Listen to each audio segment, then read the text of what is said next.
പരിശുദ്ധ റസൂലുള്ളാഹി സ്വല്ലല്ലാഹു അലൈഹി വസല്ലമ തങ്ങൾ സഫാ പർവതത്തിന്റെ മുകളിൽ കയറി മക്കയിലുള്ള സർവ്വ വിശ്വാസികളെയും വിളിക്കുന്നുണ്ട്. എല്ലാ കുടുംബക്കാരെ, തറവാട്ടുകാരെ, അറബികളായ എല്ലാ ആളുകളെയും സഫാ പർവതത്തിന്റെ മുകളിൽ കയറി വിളിക്കുന്നുണ്ട് പരിശുദ്ധ റസൂലുള്ളാഹി സ്വല്ലല്ലാഹു അലൈഹി വസല്ലം. എന്തിനാ വിളിച്ചത്? ആ പർവതത്തിന്റെ മുകളിൽ കയറിയിട്ടാണ് അല്ലാഹുവിന്റെ ഹബീബ് ചോദിച്ചത്, ഈ പർവതത്തിന്റെ പിന്നിലൂടെ ഒരു സുസജ്ജമായ സൈന്യം, ഒരു പട്ടാളം നിങ്ങളെ ആക്രമിക്കാൻ വരുന്നു എന്ന് പറഞ്ഞാൽ നിങ്ങളത് വിശ്വസിക്കുമോ? ഈ സ്റ്റേജിന്റെ പിന്നാലെ വലിയ ഒരു അക്രമി നിങ്ങൾ ആക്രമിക്കാൻ കാത്തിരിക്കുന്നുണ്ട് എന്ന് ഞാൻ പറഞ്ഞാൽ നിങ്ങളത് വിശ്വസിക്കുമോ?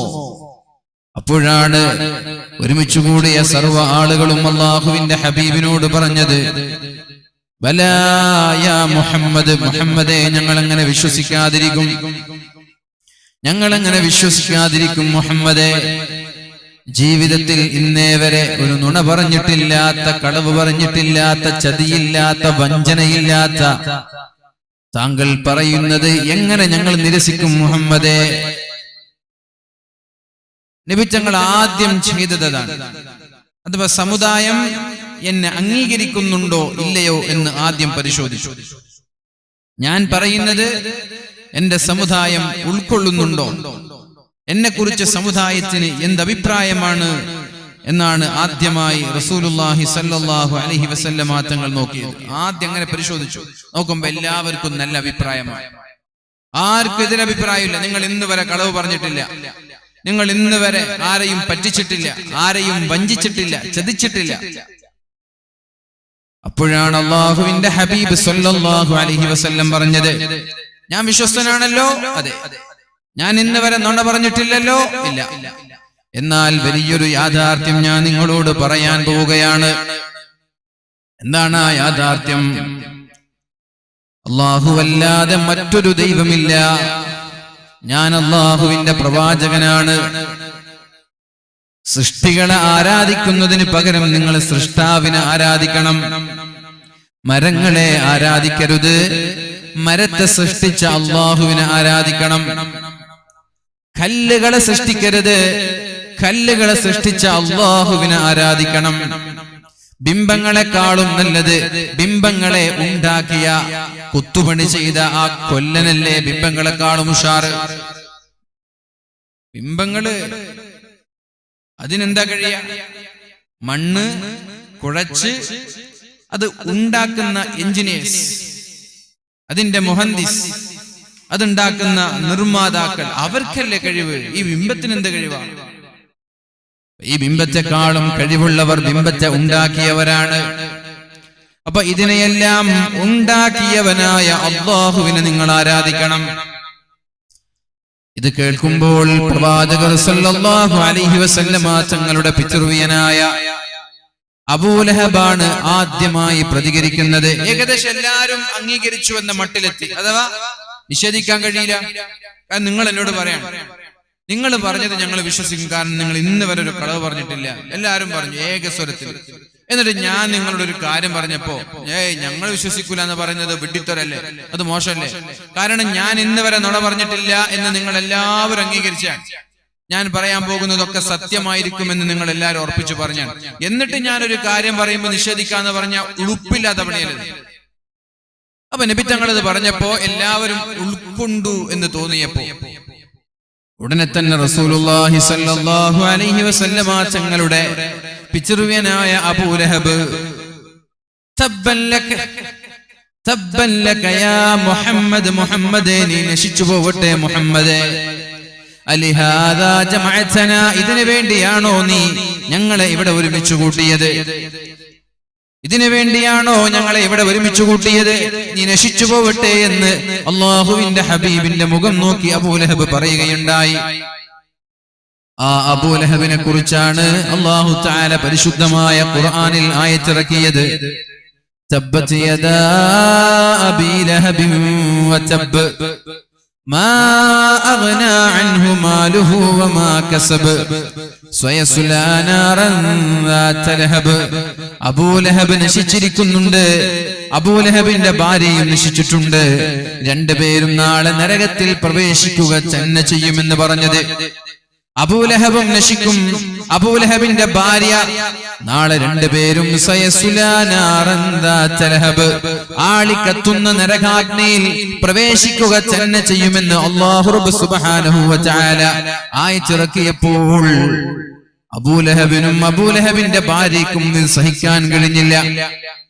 ആക്ഷേപങ്ങളും ആരോപണങ്ങളും നിരന്തരമായി റസൂലുള്ളാഹി സ്വല്ലല്ലാഹു അലൈഹി വസല്ലമ തങ്ങൾക്കെതിരെ കഴിവിന്റെ പരമാവധി ആരോപണങ്ങൾ ഉണ്ടാക്കാൻ ശ്രമിച്ചു. അല്ലാഹുവിന്റെ ഹബീബിനെ തകർക്കാൻ ശ്രമിച്ചു. ഹബീബിന്റെ രണ്ട് പെൺമക്കളെ സ്വന്തം മക്കളോട് ത്വലാഖ് ചെല്ലാൻ പറഞ്ഞു. റസൂലുള്ളാഹി സ്വല്ലല്ലാഹു അലൈഹി വസല്ലമ തങ്ങളെ വധിക്കാൻ വേണ്ടി കല്ലുമായി അബൂലഹബിന്റെ ഭാര്യ ഉമ്മു ജമീൽ കടന്നു വരികയുണ്ടായി. ഇങ്ങനെയൊക്കെ സംഭവിച്ചു. ഈ ഒരു സൂറത്തുൽ മസദ്, ഈ സൂറത്തിനെ യുക്തിവാദികൾ പറയുന്നത് അതെന്തിനാ ഞങ്ങൾ ഇന്ന് ഓതുന്നത്? സൂറത്തുൽ മസദ് ഇന്നെന്തിനാ പാരായണം ചെയ്യുന്നത്? അത് 1400 വർഷങ്ങൾക്ക് മുമ്പ് നടന്ന കുടുംബ പ്രശ്നമാണ്. ഖുർആൻ കാലികമല്ല, ഖുർആൻ കാലികമല്ല. 1400 വർഷങ്ങൾക്ക് മുമ്പ് കഴിഞ്ഞുപോയ ഒരു കുടുംബ പ്രശ്നത്തെ 1400 വർഷങ്ങൾക്ക് ഇപ്പുറത്തുള്ള ഞങ്ങൾ എന്തിനാ പാരായണം ചെയ്യുന്നത്? അല്ലെ, ചോദിക്കുമ്പോ ചോദ്യത്തിൽ ഒരു ഭംഗിയുണ്ട്. തബ്ബത് യദാ അബീ ലഹബിൻ വതബ്, അബൂലഹബ് നശിച്ചു പോയിട്ടുണ്ട്. അതിപ്പോ നമ്മൾ ഓതിട്ട് എന്താ കാര്യം? തബ്ബത് യദാ അബീ ലഹബിൻ വതബ് മാ അഗ്നാ അൻഹു മാലുഹു വമാ കസബ്. അബൂലഹബിന് അവന്റെ സമ്പാദ്യങ്ങൾ ഉപകരിച്ചില്ല, പരിവാരങ്ങളോ അബൂലഹബിന്റെ ചങ്ങാതിമാരോ ആരും അബൂലഹബിന് ഉപകരിച്ചില്ല. തബ്ബത് യദാ അബീ ലഹബിൻ വതബ മാ അഗ്നാ അൻഹു മാലുഹു വമാ കസബ് സയസ്ലാ നാറൻ ദാത ലഹബ്. ആളിക്കത്തുന്ന നരകാഗ്നിയിൽ അബൂലഹബ് വംറഅതുഹു ഹമ്മാലത്തുൽ ഹതബ്. അതേപോലെ അബൂലഹബിന്റെ ഭാര്യയും പ്രവേശിക്കുക തന്നെ ചെയ്യും. ഇത് ഇപ്പോഴെന്തിനാ ഇത് നമ്മൾ ഓതുന്നത്? ഇത് ഓതിട്ട് എന്താ കാര്യം? 1400 വർഷങ്ങൾക്ക് മുമ്പ് നടന്നുപോയ ഏതൊരു കുടുംബ പ്രശ്നത്തെ ഇന്നെന്തിനാ ഓതുന്നത് എന്നൊരു ചോദ്യം യുക്തിവാദികൾ ചോദിക്കുന്നുണ്ട്. അബൂലഹബ് നശിച്ച അമ്മക്ക് എന്താ? ഈ ആയത്ത് വളരെ വലിയ അത്ഭുതമാണ്. യുക്തിവാദികളായ ആളുകൾക്ക് ഉത്തരം കിട്ടാത്ത ആയത്താണിത്. അവർക്ക് ഏറ്റവും വലിയ മറുപടി ഈ ആയത്തിലുണ്ട്. പരിശുദ്ധമായ ഇസ്ലാമിനെ തള്ളിപ്പറയുന്ന ഓരോ ആളുകൾക്കും ഇതിൽ ഒരുപാട് ദൃഷ്ടാന്തങ്ങളുണ്ട്. ചെറിയ 2-3 വരികളുള്ള ചെറിയ സൂറത്താണെങ്കിലും പരിശുദ്ധമായ ഖുർആനിൽ ഈ ഒരു ആയത്തെ, ഈ ഒരു സൂറത്തെ ഇറങ്ങിയിട്ടുള്ളൂവെങ്കിൽ അത് മതി ഖുർആനിന്റെ അമാനുഷികത തെളിയിക്കാൻ. കാരണമെന്തേ? ഈ സൂറത്തിലാണ് അള്ളാഹു അത്ഭുതം കാണിച്ചത്. എന്താണ് അത്ഭുതം എന്നറിയോ? അല്ലാഹു പറഞ്ഞു, അബൂലഹബും അബൂലഹബിന്റെ ഭാര്യയും അഷ്ഹദു അല്ലാ ഇലാഹ ഇല്ലല്ലാഹ് വ അഷ്ഹദു അന്ന മുഹമ്മദർ റസൂലുള്ളാഹ് എന്ന് പറയാൻ പോകുന്നില്ല. അബൂലഹബും അബൂലഹബിന്റെ ഭാര്യയും മരിക്കുന്നത് വരെ അഷ്ഹദു അല്ലാ ഇലാഹ ഇല്ലല്ലാഹ് വ അഷ്ഹദു അന്ന മുഹമ്മദർ റസൂലുള്ളാഹ് എന്ന് പറയൂല എന്നാ പറഞ്ഞു. ആരാണ് അബൂലഹബ്? അവസരം കിട്ടിയാൽ ഇസ്ലാമിനെ തകർക്കണമെന്ന് ആഗ്രഹിച്ച് നടക്കുന്നവനാണ്. അവസരം കിട്ടിയാൽ ഇസ്ലാമിനെ എങ്ങനെയെങ്കിലും നശിപ്പിക്കണമെന്ന് ആഗ്രഹിച്ച് നടക്കുന്നവനാണ് അബൂലഹബും ഭാര്യയും. ആ അബൂലഹബിനെയും അബൂലഹബിന്റെ ഭാര്യയെയും അല്ലാഹു വെല്ലുവിളിക്കുകയാണ്. നിങ്ങൾ രണ്ടുപേരും നിങ്ങളുടെ മരണം വരെ അഷ്ഹദു അല്ലാ ഇലാഹ ഇല്ലല്ലാഹ് വ അഷ്ഹദു അന്ന മുഹമ്മദർ റസൂലുള്ളാഹ് എന്ന് പറയൂല. അല്ലാഹ് പറഞ്ഞു, നിങ്ങൾ പറയൂല. എന്റെ ഇവർക്ക് അറബി അറിയില്ലേ? ഇവിടെ ഇല്ലെങ്കിൽ ഇവർക്ക് അറബി അറിയില്ലേ? ആ ആയത്ത് ഇറങ്ങുമ്പോ പടച്ചോനെ വെല്ലുവിളിക്കാൻ വേണ്ടിട്ട് ഒരു തവണ പറഞ്ഞിരുന്നെങ്കിൽ അന്ന് ഖുർആൻ ഫൈല്, ഇസ്ലാമും ഫൈല്. മനസ്സിലായോ? ഈ ആയത്ത് ഇറങ്ങുമ്പോ ഇത് കേട്ട സ്വാഭാവികം. എന്നോട് ഒരാൾ പറയാണ്, നിന്നെ പള്ളിയിൽ കയറാൻ ഞാൻ വിടൂല. ഞാൻ കേറിയ തോറ്റില്ലേ? എന്നോട് അങ്ങനെ പറഞ്ഞു, ഈ പള്ളിയിൽ കയറാൻ നിന്നെ വിടൂല, നോക്കണം എന്ന് പറഞ്ഞു. ഞാൻ കേറി, അയാൾ തോറ്റില്ലേ? അതേപോലെ അബൂലഹബിനോടും ഭാര്യയോടും പറഞ്ഞു, നിങ്ങൾക്ക് രണ്ടുപേർക്കും ഷഹാദത്ത് കലിമ ചൊല്ലാൻ കഴിയില്ല. അപ്പൊ ഇസ്ലാമിനെ തകർക്കാൻ ഒരൊറ്റ പണി ഉണ്ടായിരുന്നുള്ളൂ. രണ്ടുപേരും അശ്ഹദു അല്ലാ ഇലാഹ ഇല്ലല്ലാഹ് വ അശ്ഹദു അന്ന മുഹമ്മദ് റസൂലുള്ളാഹ്. നാവ് കൊണ്ട് പറഞ്ഞാൽ മതി, ഹൃദയം കൊണ്ട് പറയണ്ട. നാവ് കൊണ്ട് പറഞ്ഞാൽ ഖുർആനും പോയി, ഇസ്ലാമും പോയി. പക്ഷേ മരണം വരെ അബൂ ലഹബിന് പറയാൻ കഴിഞ്ഞില്ല. ഇത് അത്ഭുതമല്ലേ? നിങ്ങൾക്ക് ആലോചിക്കുമ്പോൾ അത്ഭുതമാണെന്ന് തോന്നുന്നുണ്ടോ? തോന്നിയാലൊന്ന് കൈപ്പൊക്കെ ഇത് അത്ഭുതമാണ്. അത് മതി. ഇത് വല്ലാത്ത അത്ഭുതമാണ് ഈ ആയത്ത്. ഞാൻ തന്നെ പലപ്പോഴും ഇത് ആലോചിക്കാറുണ്ട്.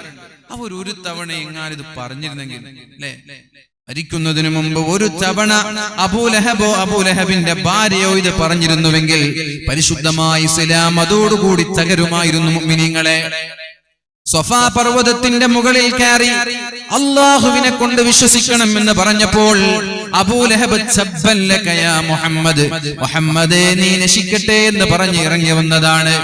ആ അബൂ ലഹബിനോടാണ് അല്ലാഹു തആല ഈ ആയത്ത് ഇറക്കി പറഞ്ഞത്, അബൂ ലഹബേ, മുഹമ്മദ് അല്ല നശിക്കുന്നത് നീയാണ്. നീയും നിന്റെ ഭാര്യയും നാളെ നരകത്തിൽ പ്രവേശിക്കുക തന്നെ ചെയ്യുമെന്ന് പറഞ്ഞപ്പോ അബൂ ലഹബിന് ഈ ഒരു ആയത്ത് കൊണ്ട് ഇസ്ലാമിനെ തകർക്കാൻ കഴിയുമായിരുന്നു. അല്ലാഹുവിന്റെ വെല്ലുവിളിയാണ്. പക്ഷേ അബൂ ലഹബിന് മരണം വരെ അശ്ഹദു അല്ലാ ഇലാഹ ഇല്ലല്ലാഹ് എന്ന് പറയാൻ കഴിഞ്ഞില്ല. അബൂ ലഹബിന്റെ ഭാര്യയ്ക്കും കഴിഞ്ഞില്ല. ഈ ആയത്ത് തന്നെയാണ് യുക്തിവാദികൾക്കും അതുപോലെ നിരീശ്വരവാദികൾക്കും പരിശുദ്ധമായ ഇസ്ലാമിനെ വെല്ലുവിളിക്കുന്ന, പരിശുദ്ധമായ ഖുർആനിനെ വെല്ലുവിളിക്കുന്ന എല്ലാ മതം വിട്ട പെണ്ണിനുമുള്ള ഏറ്റവും വലിയ മറുപടി ഈ പരിശുദ്ധമായ ആയത്ത് തന്നെയാണ്. മതം വിട്ട പെണ്ണായാലും അധ്യാപകരായാലും മാഷായാലും ടീച്ചർമാരായാലും അവർക്കൊക്കെയുള്ള മറുപടി ഈ പരിശുദ്ധമായ സൂറത്തുൽ മസദിലുണ്ട്. ഒരു തവണ അർത്ഥം മനസ്സിലാക്കി വായിച്ചാൽ അതിന്റെ അത്ഭുതങ്ങളകത്തേക്ക് കയറും. ഇത് വല്ലാത്തൊരു അത്ഭുതമാണ് എന്ന് നമ്മൾക്ക് ഫീൽ ചെയ്യും.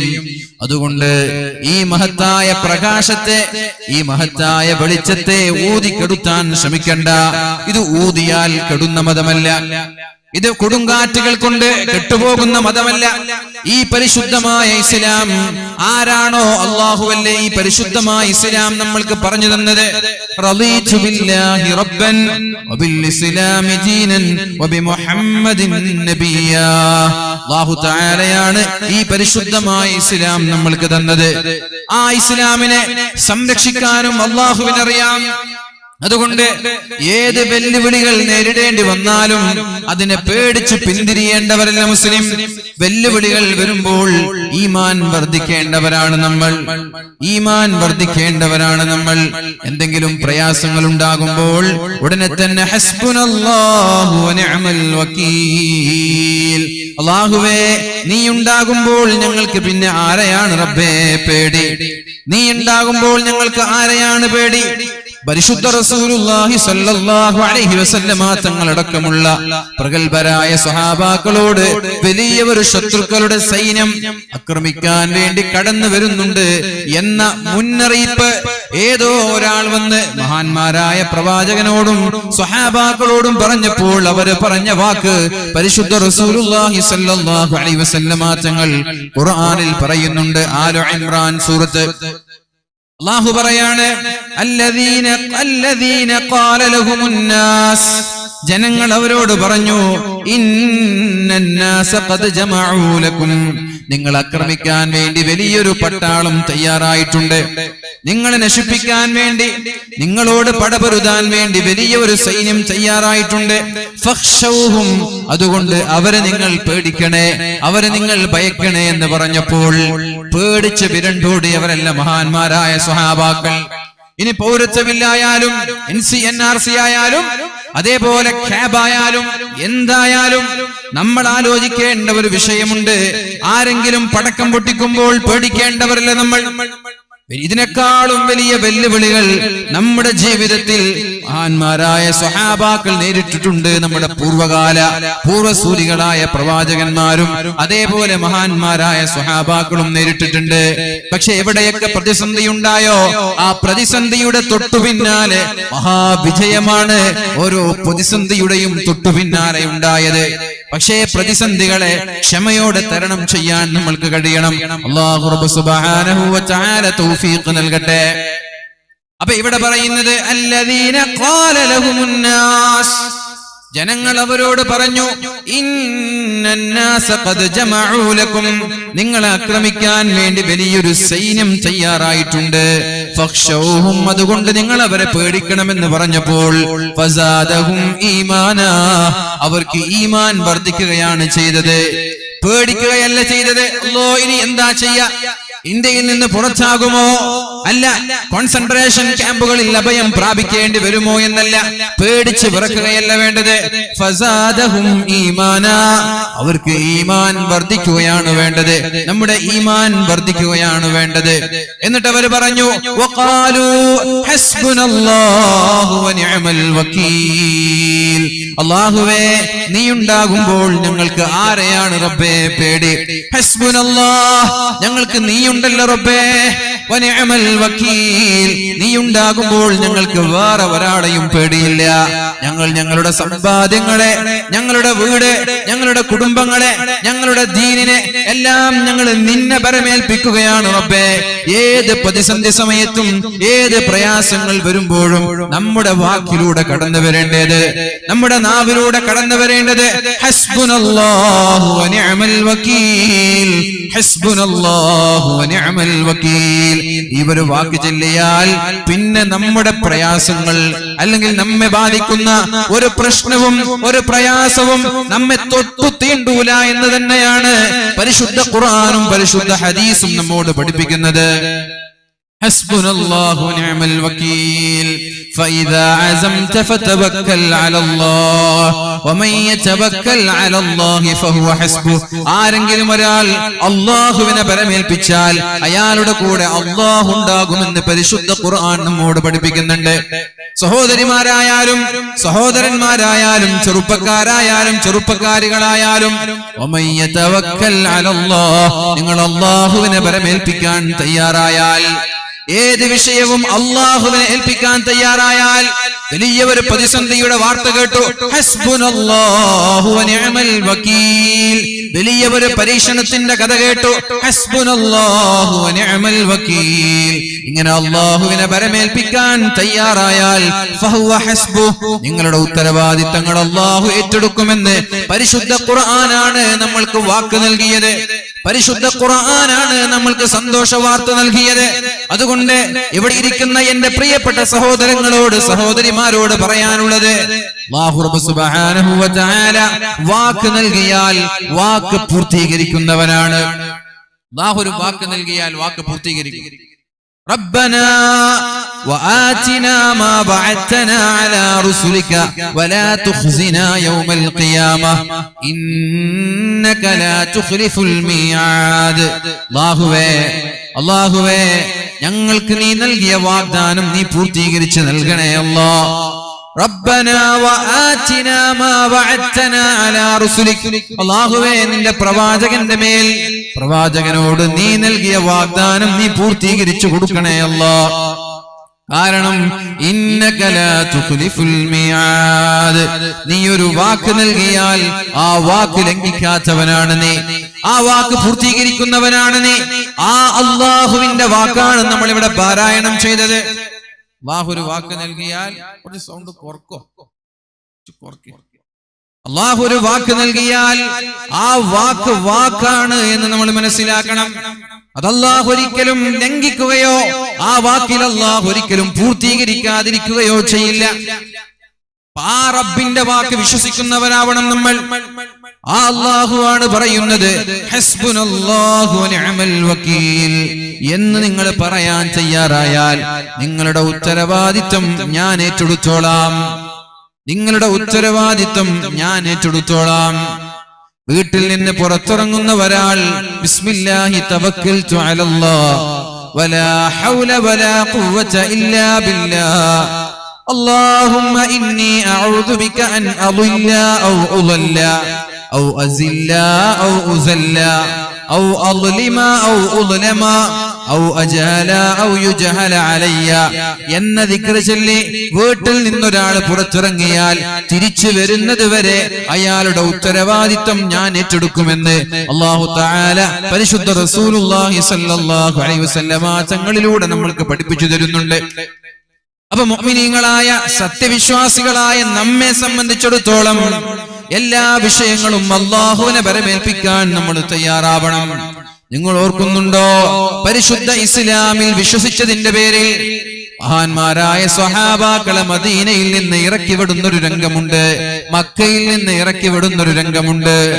ലാ ഇലാഹ ഇല്ലല്ലാഹ് മുഹമ്മദുർ റസൂലുള്ളാഹ് എന്നുച്ചരിച്ചതിന്റെ പേരിൽ, ഇത് പറഞ്ഞതിന്റെ പേരിൽ പരിശുദ്ധമായ മക്കയിൽ നിന്ന്, ജനിച്ച നാട്ടിൽ നിന്ന് അള്ളാഹുവിന്റെ ഹബീബിനെയും മഹാന്മാരായ സ്വഹാബാക്കളെയും ഇറക്കി വിടുന്നുണ്ട്. മുഅ്മിനീങ്ങളെ, ആദ്യമായി മക്ക വിട്ടുപോയത് മഹാനായ ജഅഫർ റളിയല്ലാഹു അൻഹുവാണ്.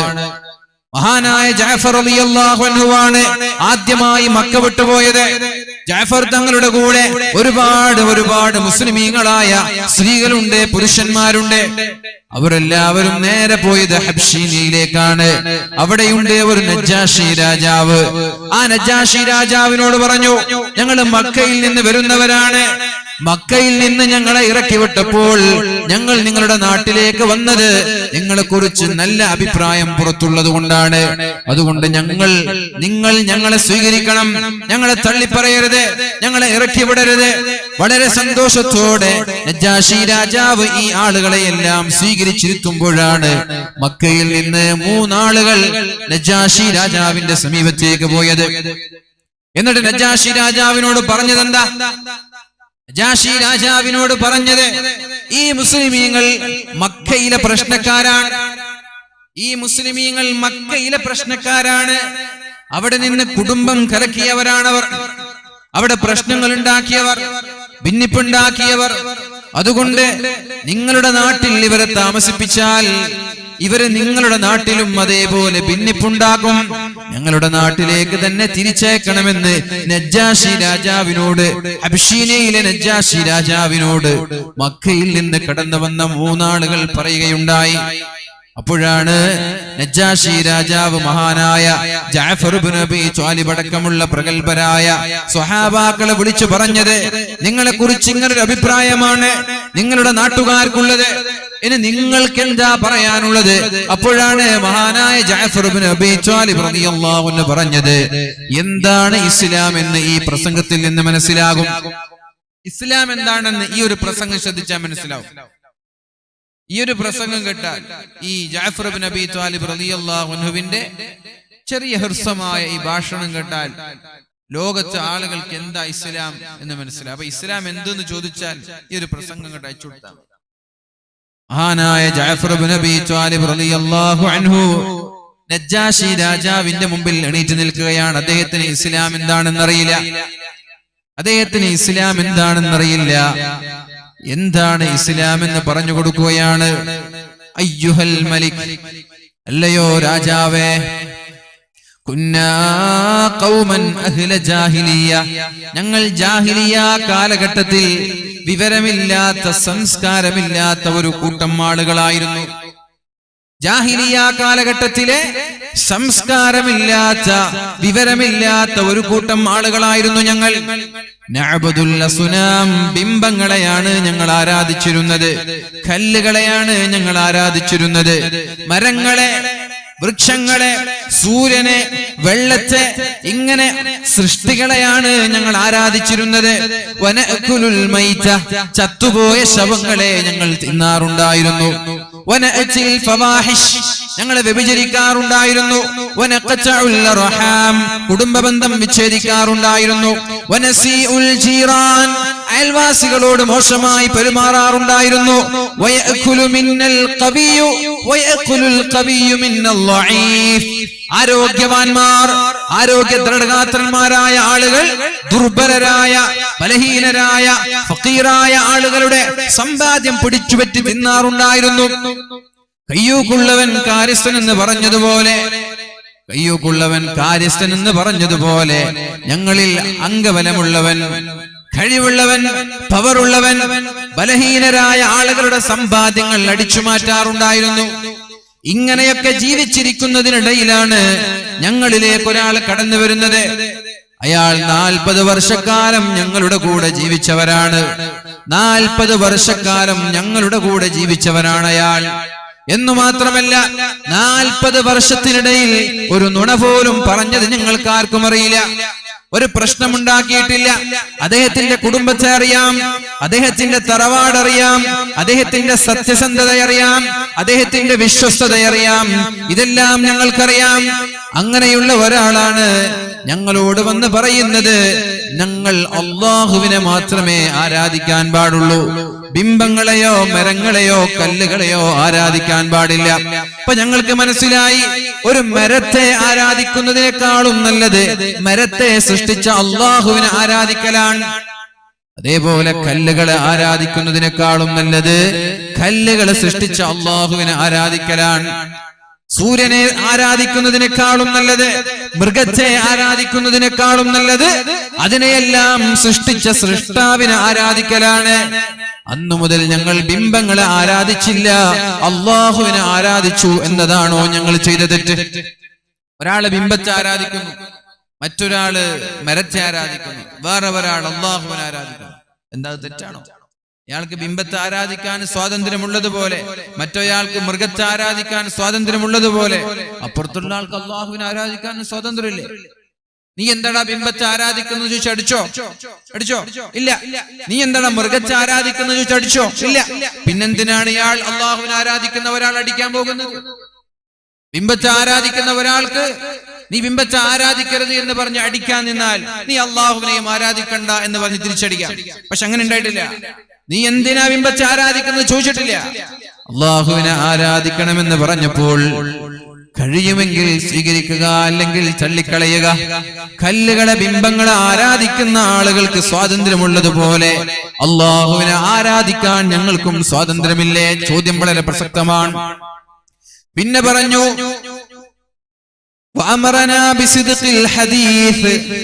ഞങ്ങളോട് കള്ളം പറയരുത് എന്ന് പറഞ്ഞു. കള്ളം പറയരുത്, സത്യമേ പറയാൻ പാടുള്ളൂ. അപ്പൊ കള്ളം പറയരുത്, സത്യമേ പറയാൻ പാടുള്ളൂ, അത് തെറ്റാണ്. ഇസ്ലാം വരുന്നതിന് മുമ്പ് അവരുടെ അവസ്ഥ, മുസ്ലിം ആകുന്നതിന് മുമ്പ് അവരുടെ അവസ്ഥ എന്താണ്? ഇസ്ലാം സ്വീകരിച്ചതിന് ശേഷം അവരുടെ അവസ്ഥ എന്താണ്? ഇസ്ലാം വരുന്നതിന് മുമ്പ് ഞങ്ങൾ കള്ളം പറയുമായിരുന്നു, മുസ്ലിമായപ്പോൾ ഞങ്ങൾ കളവ് നിർത്തി, അത് തെറ്റാണോ?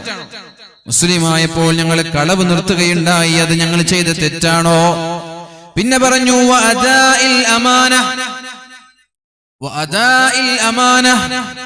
വിശ്വസ്തത കാത്തു സൂക്ഷിക്കണമെന്ന് പറഞ്ഞു.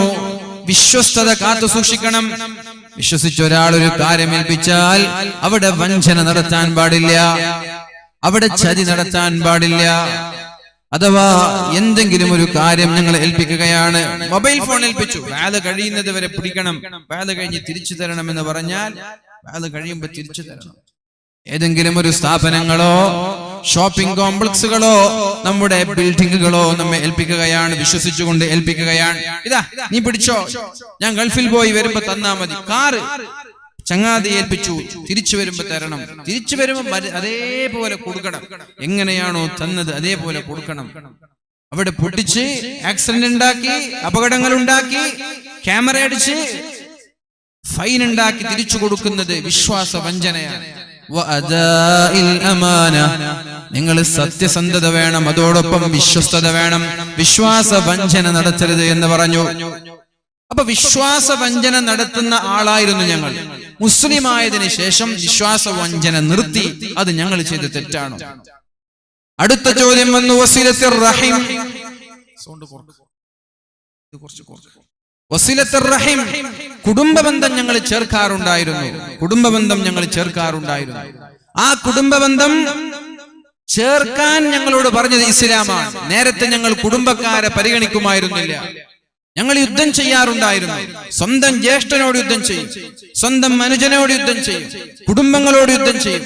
പിന്നെ പരിശുദ്ധ റസൂലുള്ളാഹി സ്വല്ലല്ലാഹു അലൈഹി വസല്ലമ തങ്ങൾ കടന്നു വന്നിട്ട് ഞങ്ങളോട് പറഞ്ഞു കുടുംബബന്ധം ചേർക്കണമെന്ന്. കുടുംബക്കാരോട് പിണങ്ങി നിൽക്കുന്ന ആളുകൾക്ക് അല്ലാഹു സ്വർഗം നൽകൂല എന്ന്. കുടുംബക്കാരോട് തെറ്റി നിൽക്കുന്ന ആളുകൾക്ക് അല്ലാഹു സ്വർഗം നൽകൂല എന്ന്. പിണങ്ങി നിന്നാൽ അവന്റെ ഒരു ഇബാദത്തും അല്ലാഹു സ്വീകരിക്കൂല. അങ്ങനല്ലേ യാഥാർത്ഥ്യം? തെറ്റി നിൽക്കുന്നവന്റെ ഇബാദത്ത് അല്ലാഹുവിന് വേണോ? ചൊടിച്ചു നിൽക്കുന്ന ഒരാൾ ഖിയാമത്ത് നാൾ വരെ പള്ളിയിൽ ഇരുന്നിട്ട് സുജൂദിൽ കിടന്നാലും അയാളുടെ ഒരു അമലും അല്ലാഹു സ്വീകരിക്കൂല എന്നാണ്. കുടുംബക്കാരോട് പിണങ്ങി നിൽക്കുന്നവർ, അയൽവാസികളോട് പിണങ്ങി നിൽക്കുന്നവർ, നാട്ടുകാരോട് പിണങ്ങി നിൽക്കുന്നവർ, ചങ്ങാതിമാരോട് പിണങ്ങി നിൽക്കുന്നവർ, ആരോടായാലും പിണങ്ങി നിൽക്കുന്ന ആളുകൾ അവരുടെ ഒരു അമലും അല്ലാഹു സ്വീകരിക്കൂല. അവരെത്ര വലിയ ആബിദീങ്ങളാണെങ്കിലും ശരി, എത്ര വലിയ നിസ്കാരക്കാരാണെങ്കിലും ശരി, അവരുടെ ഒരു അമലും അല്ലാഹു സ്വീകരിക്കാൻ പോകുന്നില്ല എന്ന് പരിശുദ്ധ റസൂലുള്ളാഹി സ്വല്ലല്ലാഹു അലൈഹി വസല്ലം. അവർ ഇരിക്കുന്ന സദസ്സിലേക്ക് അല്ലാഹുവിന്റെ മലക്കുകൾ ഇറങ്ങുകയില്ല. അവരിരിക്കുന്ന സദസ്സിൽ അല്ലാഹുവിന്റെ മലക്കുകൾ ഇറങ്ങൂല. അവരിരിക്കുന്ന സദസ്സിൽ വെച്ച് ദുആ ചെയ്താൽ അല്ലാഹു തആല ദുആഇനെ സ്വീകരിക്കൂല എന്ന് മഹാന്മാരായ പണ്ഡിതന്മാർ നമ്മോട് പഠിപ്പിക്കുന്നുണ്ട്. മഹാനായ അബൂ ഹുറൈറ റളിയല്ലാഹു അൻഹു അടക്കമുള്ള പ്രഗൽഭരായ സ്വഹാബാക്കൾ പറയുന്നുണ്ട്, പിണങ്ങി നിൽക്കുന്ന ഒരാൾ ഒരു സദസ്സിലുണ്ടെങ്കിൽ ആ സദസ്സിന്റെ പ്രാർത്ഥനയെ അല്ലാഹു സ്വീകരിക്കുകയില്ല. ഈ സദസ്സിലേക്ക് എത്ര പേരുണ്ടാവും? പെണ്ണുങ്ങളായി ആണുങ്ങളായി എത്ര ആളുകൾ തെറ്റി നിൽക്കുന്നവരുണ്ടാവും. കുടുംബക്കാരോട് മിണ്ടാത്തവർ, കുടുംബക്കാരോട് സംസാരിക്കാത്തവർ, വർഷങ്ങളായി എന്റെ മയ്യിത്ത് പോലും കാണാൻ വരരുത് എന്ന് പറയുന്നവർ ഇഷ്ടം പോലെ ഉണ്ടാവില്ല. ഇങ്ങനെയൊക്കെ പിണങ്ങിയും തെറ്റിയും നിന്നിട്ടാണ് നമ്മൾ വരെ നിസ്കാരക്കാരായി നിസ്കാരത്തഴമ്പുമായി അള്ളാഹുവിനെ കാണാൻ പോകുന്നത്. പക്ഷേ അവന്റെ ഒരു അമലും അള്ളാഹു സ്വീകരിച്ചിട്ടില്ല. അവന്റെ ഒരു നിസ്കാരവും അല്ലാഹുവിന് വേണ്ട. അവന്റെ ഒരു സ്വതഖയും അല്ലാഹുവിന് വേണ്ട. നാളെ പാരത്രിക ലോകത്തേക്ക് അല്ലാഹുവിനെ കണ്ടുമുട്ടാൻ പോകുമ്പോൾ അല്ലാഹു തആല അവന്റെ ഒരു അമലും സ്വീകരിച്ചിട്ടുണ്ടാവൂല. എല്ലാ ആഴ്ചയും 2 തവണ അല്ലാഹുവിന്റെ മലക്കുകൾ ഭൂമി ലോകത്ത് നിന്ന് ആകാശത്തേക്ക് നന്മകൾ കൊണ്ടുപോകുന്നുണ്ട്. എല്ലാ ആളുകളുടെയും നന്മകളെ കൊണ്ടുപോകുന്നുണ്ട്. പക്ഷെ അവിടെ എത്തുമ്പോൾ അല്ലാഹു തആല ഓരോ ആളുകളുടെ അമലുകളുടെ കണക്കും എല്ലാ വ്യാഴാഴ്ചയും എല്ലാ തിങ്കളാഴ്ചയും അല്ലാഹു നോക്കും. നോക്കിയിട്ട് പടച്ചോനെ, ഈ 2 ആളുകൾ പിണങ്ങി നിൽക്കുന്നവരാണ്, 2 ആളുകൾ തെറ്റി നിൽക്കുന്നവരാണ്, അതുകൊണ്ട് എന്ത് ചെയ്യണം? മാറ്റി വെക്കുന്നവർ, അത് വേണ്ട, മാറ്റി. തെറ്റി നിൽക്കുന്നവരുടെ ഒരു അമലും എനിക്ക് വേണ്ട എന്നാണ് അല്ലാഹു പറയുന്നത്. പിണങ്ങി നിൽക്കുന്നവരുടെ ഒരാളുടെ അമലും എനിക്ക് വേണ്ട എന്നാണ് അല്ലാഹു പറയുന്നത്. പിണങ്ങി നിൽക്കുന്ന സ്വഭാവക്കാരായിരുന്നു ഞങ്ങൾ, കുടുംബക്കാരുമായി തെറ്റി നിൽക്കുന്ന ആളുകളായിരുന്നു ഞങ്ങൾ. ഞങ്ങളോട് പറഞ്ഞു, കുടുംബക്കാരുമായി ചൊടിച്ചു നിൽക്കരുത്, കുടുംബബന്ധം വിച്ഛേദിക്കരുത്, കുടുംബക്കാരുമായി പിണങ്ങരുത്. അതോടുകൂടി ഞങ്ങൾ കുടുംബക്കാരോട് വളരെ സ്നേഹത്തോടെ പെരുമാറാൻ തുടങ്ങി, വളരെ സ്നേഹത്തോടെ പെരുമാറാൻ തുടങ്ങി. ഇതാണോ ഞങ്ങൾ ചെയ്ത തെറ്റ്? കുടുംബക്കാരോട് തെറ്റി നിൽക്കുന്ന ഞങ്ങൾ കുടുംബക്കാരുമായിട്ടുള്ള പിണക്കം മാറി സലാം പറഞ്ഞു സംസാരിച്ചു, അത് ഞങ്ങൾ ചെയ്ത തെറ്റാണോ? പിന്നെ പറഞ്ഞു, രാജാവേ വഹസ്നിൽ ജിവാർ, ഞങ്ങളോട് പറഞ്ഞു അയൽവാസികളോട് മാന്യമായി പെരുമാറണം, അയൽവാസികളോട് മോശമായി പെരുമാറരുതേ, അയൽവാസികളോട് മാന്യമായി പെരുമാറണമെന്ന് ഞങ്ങളോട് പറഞ്ഞു. അന്നു മുതൽ അയൽവാസികളോട് ഞങ്ങൾ മാന്യമായി പെരുമാറാൻ തുടങ്ങി. അവരോട് ഞങ്ങൾ പിണങ്ങൂല, അവരെ നമ്മൾ എതിർക്കൂല, അവരോട് മോശമായി പെരുമാറൂല, ഒച്ചപ്പാടുണ്ടാക്കൂല, ബഹളമുണ്ടാക്കൂല, അവർക്കെതിരെ ഫിത്നയുണ്ടാക്കൂല, എല്ലാം നിർത്തി. അന്നു മുതൽ അയൽവാസികളോട് ഞങ്ങൾ മാന്യമായി പെരുമാറാൻ തുടങ്ങി.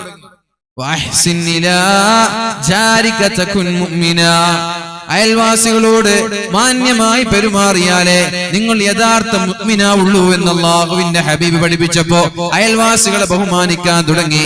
ഇതാണോ ഞങ്ങൾ ചെയ്ത തെറ്റ്? വനഹാനാ അനിൽ ഫവാഹിഷ്, ഞങ്ങൾ വ്യഭിചരിക്കാറുണ്ടായിരുന്നു, വ്യഭിചരിക്കും. പെണ്ണിനോട് താല്പര്യം തോന്നിയാൽ അവളെയും കൂട്ടി കിടപ്പറ പങ്കിടാൻ ഞങ്ങൾക്കൊരു മടിയുമില്ല. അത് ആരുടെ മകളായാലും ആരുടെ ഭാര്യയായാലും ആരുടെ സഹോദരിയായാലും ആരോടെങ്കിലും വികാരം തോന്നിയാൽ ആരോടെങ്കിലും ഇഷ്ടം തോന്നിയാൽ അവരുമായി കിടപ്പറ പങ്കിടാൻ ഞങ്ങൾക്കൊരു മടിയും ഉണ്ടായിട്ടില്ല.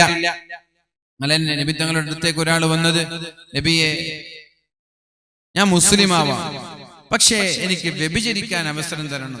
മുസ്ലിം ആവാം, മുസ്ലിം ആയതിനു ശേഷം വ്യഭിചാരം ഹറാമാണെന്ന് എന്നോട് പറയരുത്, അതെനിക്ക് മാറ്റി നിർത്താൻ പറ്റൂല, വ്യഭിചാരം എന്റെ വീക്ക്നെസ് ആണ്. ആയിക്കോട്ടെ, അയാൾ മുസ്ലിമായി. പിന്നെയാണ് അല്ലാഹുവിന്റെ ഹബീബ് അയാളോട് ചോദിച്ചത്, നിന്റെ ഉമ്മയെ മറ്റൊരാള് വ്യഭിചരിക്കുന്നത്, നിന്റെ സഹോദരിയെ മറ്റൊരാള് വ്യഭിചരിക്കുന്നത്, നിന്റെ ഭാര്യയെ മറ്റൊരാള് വ്യഭിചരിക്കുന്നത്, നിന്റെ മക്കളെ മറ്റൊരാള് വ്യഭിചരിക്കുന്നത് നിനക്ക് ഇഷ്ടമാണോ? അല്ല.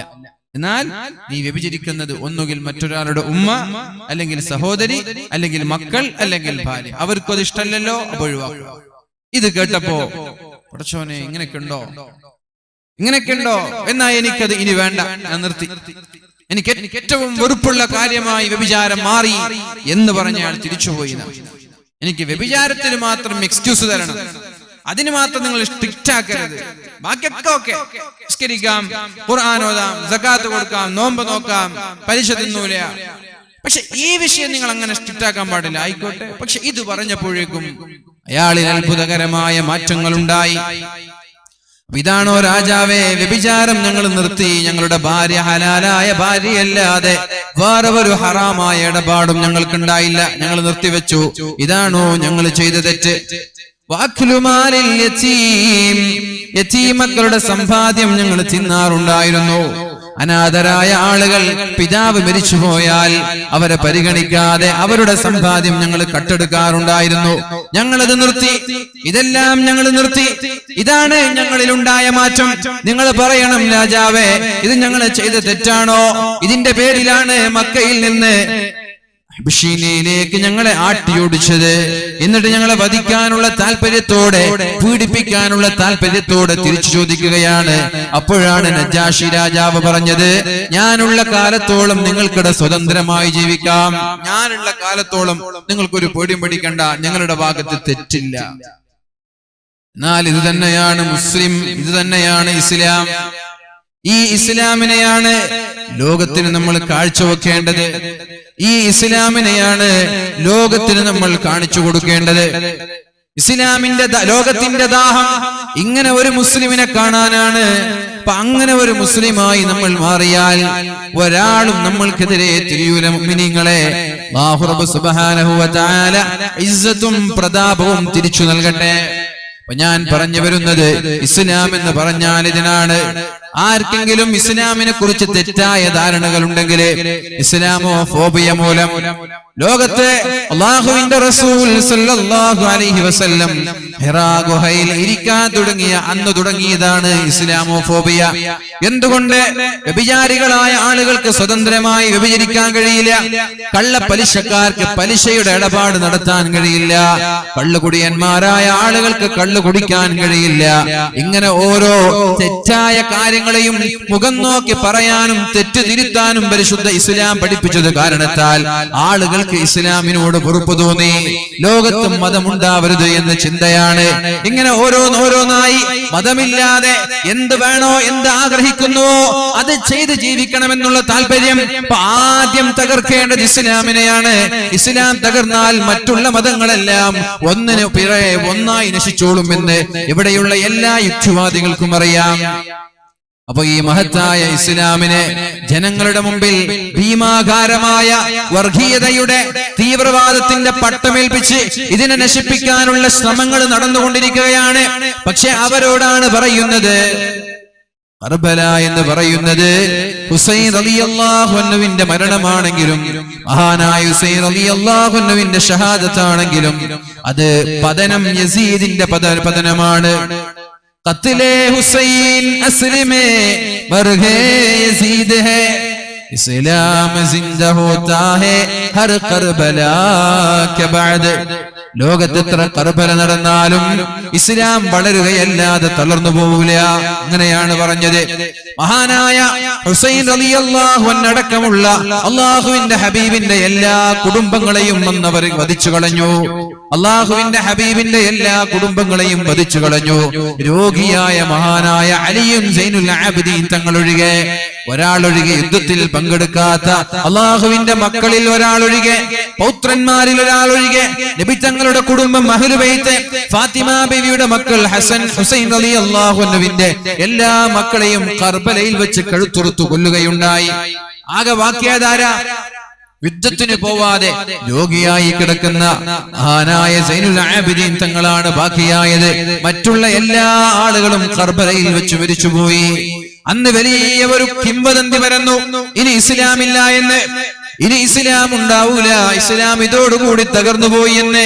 കാരണം അള്ളാഹുവിന്റെ ഹബീബിന്റെ കുടുംബം തീർന്നുപോയല്ലോ. ഒരാളല്ലേ ബാക്കിയുള്ളൂ, ബാക്കിയുള്ളവരെല്ലാം മരിച്ചുപോയി, ഷഹീദായി, രക്തസാക്ഷിയായി. ഇനി ഇസ്ലാം ഉണ്ടാവൂല എന്ന് പറഞ്ഞ സ്ഥലത്ത് നിന്നാണ് അത്ഭുതകരമായി ഇസ്ലാം വളർന്നു പന്തലിച്ചത്. അത്ഭുതകരമായി ഇസ്ലാം വളർന്നു പന്തലിച്ചത്. ഖത്ലേ ഹുസൈൻ അസ്ലമേ മർഹേ യസീദ് ഹേ. സത്യത്തിൽ മഹാനായ ഹുസൈൻ റളിയല്ലാഹു അൻഹുവിന്റെ കൊലപാതകം, ഇസ്ലാം മഹാനായ ഹുസൈൻ റളിയല്ലാഹു അൻഹുവിന്റെ ഷഹാദത്ത്, അത് യസീദിന്റെ മരണമാണ്. കാരണം ഇസ്ലാം തകരുകയല്ല, അതിനുശേഷം ഇസ്ലാം വളരുകയാണ് ചെയ്തത്. ലോകത്ത് ഇസ്ലാമിന്റെ ചരിത്രം എവിടെ നോക്കിയാലും തുർക്കിയിൽ ഒരുപാട് കാലം ഒട്ടോമൻ എംപയർ ഉണ്ടായിരുന്നു. അവിടെ വളരെ മനോഹരമായ ഇസ്ലാമിക രാജ്യമുണ്ടായിരുന്നു. ആ ഇസ്ലാമിക രാജ്യത്തിലേക്കാണ് അത്താതുർക്ക് കടന്നു വരുന്നത്. അത്താതുർക്ക് അവിടെ ബാങ്ക് കൊടുക്കാൻ വിട്ടില്ല, നിസ്കരിക്കാൻ വിട്ടില്ല. ഇസ്ലാമിന്റെ പരസ്യമായ സർവ്വ അടയാളങ്ങളെയും എടുത്തു കളഞ്ഞു. ഹിജാബ് ധരിക്കാൻ പാടില്ല, തൊപ്പി ധരിക്കാൻ പാടില്ല, പരസ്യമായി ബാങ്ക് വിളിക്കരുത്, പരസ്യമായി ഖുർആൻ ഓതരുത്. അങ്ങനെ മുസ്ലിം രാഷ്ട്രത്തിൽ വെച്ച് ഇസ്ലാമിന്റെ സർവ്വ അടയാളങ്ങളും തകർത്ത് തരിപ്പണമാക്കി. ആ അത്താതുർക്കിന്റെ തുർക്കിയാണ്, ആ അത്താതുർക്കിന്റെ തുർക്കിയാണ് ഇന്ന് പരിശുദ്ധമായ റബീഉൽ അവ്വൽ 12-ാം ദിവസം ലൈലത്തുൽ ഖദറിന്റെ രാത്രി പോലെ, ലൈലത്തുൽ ഖദറിന്റെ രാത്രി പോലെ ഉറങ്ങാതെ പരിശുദ്ധമായ ഖുർആൻ ഓതി സ്വലാത്ത് ചൊല്ലി ലൈലത്തുൽ ഖദറിന്റെ രാത്രി പോലെ അല്ലാഹുവിന്റെ ഹബീബ് ജനിച്ച ആ ദിവസത്തെ ബഹുമാനിക്കുന്നുണ്ട് തുർക്കി. തുർക്കിയിലുള്ള സർവ്വ പള്ളികളിലും സുന്നത്ത് ജമാഅത്തിന്റെ ആശയങ്ങൾ, തുർക്കിയിലുള്ള സർവ്വ പള്ളികളിലും റബീഉൽ അവ്വൽ 12-ന്റെ രാത്രിയായാൽ അവർക്ക് ഉറക്കില്ല. എന്റെ കൂടെ എന്റെ ഒരു സുഹൃത്ത്, ഹുദവിയായ സുഹൃത്ത് തുർക്കിയിൽ പഠിച്ചുകൊണ്ടിരുന്നു. അതേപോലെ എന്റെ ഒരു അനുജനും ഉണ്ടായിരുന്നു തുർക്കിയിൽ. ഈ റബീഉൽ അവ്വലിന്റെ രാത്രിയിൽ ഒരു ഖത്തം ഖുർആൻ ഓതി തീർത്ത ആളുകൾ വരെയുണ്ട്. 12-ാം രാത്രിയിൽ ഉറങ്ങാതെ പരിശുദ്ധമായ ഖുർആൻ ഓതി അള്ളാഹുവിന്റെ ഹബീബിനോടുള്ള ഇഷ്ടം കാരണത്താൽ. അപ്പൊ എവിടെയാണോ ഇസ്ലാമിന്റെ അടയാളത്തെ മായ്ച്ചു കളയാൻ ആളുകൾ ശ്രമിക്കുന്നത്, അവിടെ ഇസ്ലാം വളരുകയല്ലാതെ തളരുമെന്ന് ആരും വിചാരിക്കണ്ട, ആരും വിശ്വസിക്കണ്ട. പക്ഷേ അല്ലാഹുവിന്റെ ഹബീബായ റസൂലുള്ളാഹി സ്വല്ലല്ലാഹു അലൈഹി വസല്ലമ തങ്ങൾ വ്യക്തമായി ചില നിർദ്ദേശങ്ങൾ നമ്മൾക്ക് നൽകിയിട്ടുണ്ട്. വെറുതെ അങ്ങ് വിജയിക്കുമെന്ന്, വെറുതെ അങ്ങ് പിടിച്ചു നിൽക്കാൻ സാധിക്കുമെന്ന് നിങ്ങൾ ആരും വിചാരിക്കണ്ട. റസൂലുള്ളാഹി സ്വല്ലല്ലാഹു അലൈഹി വസല്ലമ തങ്ങളുടെ സമീപത്തേക്ക് മഹാനായ ഖബ്ബാബ് റളിയല്ലാഹു അൻഹു കടന്നു വരുന്നുണ്ട്. മഹാനായ ഖബ്ബാബ് റളിയല്ലാഹു അൻഹു കടന്നു വരുന്നുണ്ട്. യാ റസൂലല്ലാഹ്, നിങ്ങൾക്ക് അല്ലാഹുവിനോട് ദുആ ചെയ്തുകൂടെ നബിയേ? മത്താ തദഉല്ലാഹ ലനാ വമത്താ തസ്തൻസിറു ലനാ. നബിയേ, നിങ്ങൾക്ക് അല്ലാഹുവിനോട് ദുആ ചെയ്തുകൂടെ നബിയേ? അല്ലാഹുവിനോട് സഹായം ചോദിച്ചുകൂടെ നബിയേ? എത്ര കാലമായി പ്രയാസങ്ങൾ അനുഭവിക്കാൻ തുടങ്ങിയിട്ട്? മുസ്ലിമായതിന്റെ പേരിലാണ്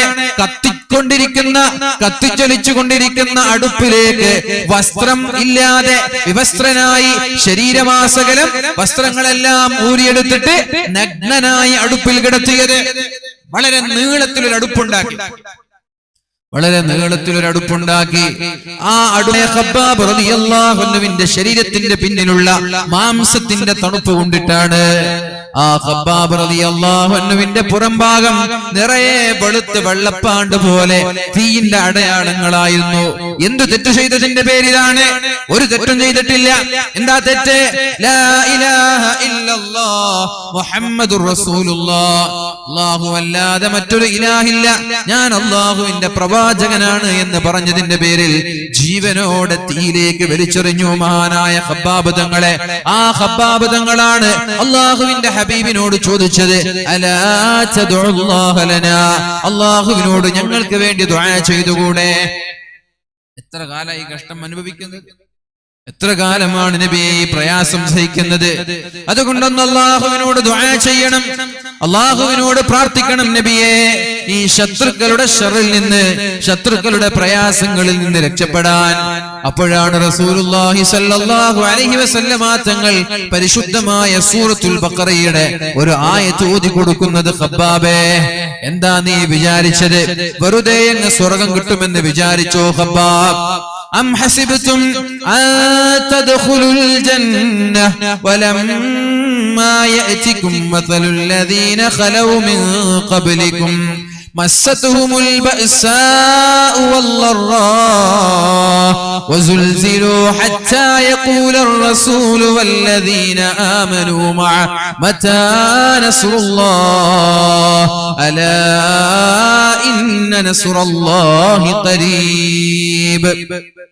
മഹാനായ ഖബ്ബാബ് തങ്ങളോട് അല്ലാഹുവിന്റെ ഹബീബ് പറയുകയാണ്, അം ഹസിബതും തദ്ഖുലുൽ ജന്ന, വെറുതെ അങ്ങ് സ്വർഗ്ഗത്തിൽ കടക്കാമെന്ന് വിചാരിച്ചോ ഖബ്ബാബ്? സ്വർഗ്ഗത്തിലേക്ക് വളരെ എളുപ്പത്തിൽ കടക്കാമെന്ന് കടക്കാമെന്ന് പ്രതീക്ഷിച്ചോ ഖബ്ബാബ്? അം ഹസിബതും തദ്ഖുലുൽ ജന്ന വലമ്മാ യഅതികും മസലുൽ ലദീന ഖലൂ മിൻ ഖബ്ലികും, നിങ്ങൾക്ക് മുമ്പ് കഴിഞ്ഞുപോയ ആളുകൾ അനുഭവിച്ചതുപോലെ പീഡനങ്ങൾ അനുഭവിക്കാതെ, അവരനുഭവിച്ച പ്രയാസങ്ങൾ നേരിടാതെ, ദുരിതങ്ങളും പീഡനങ്ങളും പ്രാരാബ്ദങ്ങളും ഏൽക്കാതെ, വെല്ലുവിളികൾ ഏൽക്കാതെ വെറുതെ അങ്ങ് സ്വർഗ്ഗത്തിലേക്ക് കടക്കാൻ പറ്റുമെന്ന് വിചാരിച്ചോ ഖബ്ബാബേ എന്ന് അല്ലാഹുവിന്റെ ഹബീബായ റസൂലുള്ളാഹി സ്വല്ലല്ലാഹു അലൈഹി വസല്ലമ തങ്ങൾ മഹാനായ ഖബ്ബാബ് റളിയല്ലാഹു അൻഹുവിനോട് ചോദിക്കുകയാണ്, നിനക്കങ്ങനെ തോന്നുന്നുണ്ടോ ഖബ്ബാബേ? എന്നിട്ട് പറഞ്ഞു, മസ്സതുഹുമുൽ ബഅസാ والضراء وزلزلوا حتى يقول الرسول والذين آمنوا معه متى نصر الله. ഖബ്ബാബേ, നിന്റെ മുമ്പ് കഴിഞ്ഞുപോയ പ്രവാചകന്മാർ അവരുടെ കാലുകൾ വിറച്ചിട്ടുണ്ട്, അവരുടെ സമുദായത്തിന്റെ കാലുകൾ കിടുകിടാ വിറച്ചിട്ടുണ്ട്. വസുൽസിലു ഹത്താ യഖൂല الرسول والذين آمنوا معه متى نصر الله. എപ്പോഴാണ് റബ്ബേ അല്ലാഹുവിന്റെ സഹായം കിട്ടുന്നത്? മത്താ നസ്റുല്ലാഹ്, എപ്പോഴാണ് റബ്ബേ അല്ലാഹുവിന്റെ സഹായം കിട്ടുന്നത് എന്നിങ്ങനെ പേടിച്ച് വിറച്ചുകൊണ്ട് കഴിഞ്ഞ കാലങ്ങളിലെ പ്രവാചകന്മാരും അതേപോലെ മഹാന്മാരായ അവരുടെ അനുയായികളും അല്ലാഹുവിനോട് ദുആ ചെയ്തിട്ടുണ്ട്. ഖബ്ബാബേ, നമ്മളൊക്കെ അനുഭവിച്ചത് ചെറിയ ചെറിയ കാര്യങ്ങൾ. ആരോടായത് പറയുന്നത്? ജീവനോടെ പച്ചയ്ക്ക് തീയിലേക്ക് വലിച്ചെറിഞ്ഞ് പുറംഭാഗം മുഴുവനും വെള്ളപ്പാണ്ട് പോലെ വെളുത്തു കിടക്കുന്ന ഖബ്ബാബിനോടാ പറയുന്നത്. പട്ടിണിയാണ്, മക്കയിൽ നിന്ന് നിരന്തരമായി പീഡനമേറ്റപ്പോഴാണ് മദീനയിലേക്ക് യാത്ര പോയത്. എന്നാൽ മദീനയിലും ആശ്വാസമില്ല. മദീനയിൽ പോയപ്പോൾ, മദീനയിൽ എത്തിയപ്പോൾ അവിടെയും പ്രയാസം തന്നെയാണ്. ആ സമയത്താണ് ദുആ ചെയ്യാൻ പറഞ്ഞത്. എന്നിട്ട് റസൂലുള്ളാഹി സ്വല്ലല്ലാഹു അലൈഹി വസല്ലമ തങ്ങൾ ചോദിക്കുന്നുണ്ട്, ഖബ്ബാബേ, മുമ്പ് കഴിഞ്ഞു പോയ സമുദായങ്ങൾ അനുഭവിച്ച പ്രയാസങ്ങൾ എന്തൊക്കെയാണെന്നറിയുമോ ഖബ്ബാബേ? അവര് തെറ്റ് ചെയ്തിട്ടില്ല, ലാ ഇലാഹ ഇല്ലല്ലാഹ് എന്ന് പറഞ്ഞതിന്റെ പേരിൽ ഇരുമ്പിന്റെ കൂർത്ത മുനകളുള്ള ചീർപ്പുകൾ കൊണ്ടുവന്നിട്ട്, ഇരുമ്പിന്റെ മൂർച്ചയുള്ള കൂർത്ത മുനകളുള്ള ചീർപ്പുകൾ കൊണ്ടുവന്നിട്ട് ഒരാളെ തല വാർന്നെടുക്കുന്നത് പോലെ മാംസങ്ങൾ വാർന്നെടുത്തിട്ടുണ്ട് ഖബ്ബാബേ. ഒരാളെങ്ങനെ നിർത്തിയിട്ട് നല്ല മൂർച്ചയുള്ള ചീർപ്പ് കൊണ്ടുവന്നിട്ട് തല വാർന്നെടുക്കുന്നത് പോലെ മാംസം ഇങ്ങനെ വാർന്നെടുത്തു. എടുത്തിട്ട് എന്താ അവസാനം ബാക്കിയായത്? സ്കെൽട്ടൻ, ആ മനുഷ്യന്റെ അസ്ഥികൂടം മാത്രം. ആലോചിച്ചോക്കെ, ഒരു ഉറുമ്പ് കടിക്കുമ്പോൾ പോലും സഹിക്കാൻ കഴിയാത്ത നമ്മൾ, ഉറുമ്പ് കടിക്കുമ്പോൾ പോലും സഹിക്കാൻ കഴിയാത്ത നമ്മൾ, ചെറിയ ഒരു മുള്ള് കാലിലേക്ക് തറക്കുമ്പോൾ സഹിക്കാൻ കഴിയാത്ത നമ്മൾ, എങ്ങനെയാണ് മുഅ്മിനീങ്ങളെ ഇങ്ങനെ ഒരു പ്രയാസം നമ്മൾ നേരിടുന്നത്? ഇസ്ലാം സ്വീകരിച്ചതിന്റെ പേരിൽ ജീവനോടെ കൊന്നിട്ടല്ല. ഈമാൻ ഒരാൾ മരിച്ചിട്ട് റൂഹ്, ആത്മാവ് വിട്ടുപോയതിന്റെ ശേഷമല്ല, ജീവനോടെ മൂർച്ചയുള്ള ചീർപ്പ് അകത്തേക്ക് കയറ്റി ജീവനോട് ഇങ്ങനെ വാർന്നെടുക്കാണ് മാംസത്തെ. എന്നിട്ട് പോലും അവരാരും ഞങ്ങൾ ഇസ്ലാമിൽ നിന്ന് പിന്മാറുമെന്ന് പറഞ്ഞിട്ടില്ല. ഞങ്ങൾ ആരും മുസ്ലിം അല്ല, ഇനി ഇസ്ലാമിൽ നിന്ന് ഞങ്ങൾ പിന്മാറുമെന്ന് ഒരാളും പറഞ്ഞിട്ടില്ല. അതേപോലെ തന്നെ റസൂലുള്ളാഹി സ്വല്ലല്ലാഹു അലൈഹി വസല്ലമ തങ്ങൾ പറഞ്ഞു, ഇസ്ലാം സ്വീകരിച്ചതിന്റെ പേരിൽ നിങ്ങൾക്ക് മുമ്പ് കഴിഞ്ഞു പോയ ഒരാളെ ഒരു കുഴിയുണ്ടാക്കി, ആ കുഴി പകുതി ഒരു മനുഷ്യന്റെ ഊര വരെ ഒരു മനുഷ്യന്റെ പകുതി വരെ കുഴിയുണ്ടാക്കി ആ കുഴിയിൽ കിടത്തി. എന്നിട്ട് നല്ല മൂർച്ചയുള്ള ഈർച്ചവാള് കൊണ്ടുവന്ന് രണ്ടുപേരപ്പുറത്തു നിന്നും ഇപ്പുറത്തു നിന്നും തലയുടെ മധ്യത്തിൽ വെച്ചിട്ട് മരം ഈർന്നെടുക്കുന്നത് പോലെ, മരത്തെ രണ്ട് കഷ്ണമാക്കുന്നത് പോലെ ഒരു മുസ്ലിമായതിന്റെ പേരിൽ ലാ ഇലാഹ ഇല്ലല്ലാഹ് എന്ന് ചൊല്ലിയതിന്റെ പേരിൽ ഇങ്ങനെ ശരീരത്തെ രണ്ട് കഷ്ണമാക്കി പിളർത്തിയിട്ടുണ്ട്. എന്നിട്ട് പോലും അവരാരും പിന്മാറാൻ തയ്യാറായിട്ടില്ല. അതുകൊണ്ട് ഖബ്ബാബേ, ഇതൊന്നും വലിയ പ്രശ്നമല്ല, ഇതൊന്നും വലിയ പ്രശ്നമല്ല. നാളെ സ്വർഗത്തിൽ കടക്കണ്ടേ ഖബ്ബാബ്? സ്വർഗത്തിലേക്ക് കടക്കാൻ എളുപ്പമല്ല ഖബ്ബാബേ. അം ഹസിബതും മാ തദ്ഖുലുൽ ജന്ന, സ്വർഗത്തിലേക്ക് വെറുതെ അങ്ങ് കടക്കുമെന്ന് പ്രതീക്ഷിച്ചോ ഖബ്ബാബ്? വലമ്മാ യഅതികും മസലുൽ ലദീന ഖലൗ മിൻ ഖബ്ലികും, നിങ്ങൾക്ക് മുമ്പ് കഴിഞ്ഞു പോയ ആളുകൾ അനുഭവിച്ചതുപോലെയുള്ള പ്രയാസങ്ങൾ അനുഭവിക്കാതെ നിങ്ങൾ ആരും നാളെ സ്വർഗത്തിലെത്തുമെന്ന് പ്രതീക്ഷിക്കണ്ട. മസ്സതുഹുമുൽ ബഅസാഉ വല്ലറാ, വ്യഭിചാരത്തിനെതിരെ പ്രഭാഷണം നടത്തിയതിന്റെ പേരിലാണ് മഹാനായ സക്കരിയ നബി അലൈഹിസ്സലാമിനെ വധിച്ചു കളഞ്ഞത്. മഹാനായ യഹ്യാ നബി അലൈഹിസ്സലാമിനെ വധിച്ചു കളഞ്ഞത് വ്യഭിചാരത്തിനെതിരെ പ്രഭാഷണം നടത്തിയതിന്റെ പേരിൽ. വിചാരത്തിനെതിരെ പ്രഭാഷണം നടത്തിയതിന്റെ പേരിൽ വധിച്ചു കളഞ്ഞു. ആരാ പ്രശ്നം ഉണ്ടാക്കിയത്? നാട്ടിലെ വ്യഭിചാരി പെണ്ണുങ്ങളാണ് പ്രശ്നമുണ്ടാക്കിയത്. അവരുടെ ജോലി പോവാൻ, അവരുടെ വരുമാനം കുറയാൻ. അപ്പൊ വരുമാനം കുറയുമ്പോ ആരായാലും കുഴപ്പമുണ്ടാക്കും. മയക്കുമരുന്ന് പോലെയുള്ള കഞ്ചാവ് മാഫിയക്കെതിരെയൊക്കെ പ്രഭാഷണം നടത്തിയാൽ കുഴപ്പമുണ്ടാക്കും. എന്തുകൊണ്ട്? അവരുടെ വരുമാനം കുറയാണ്.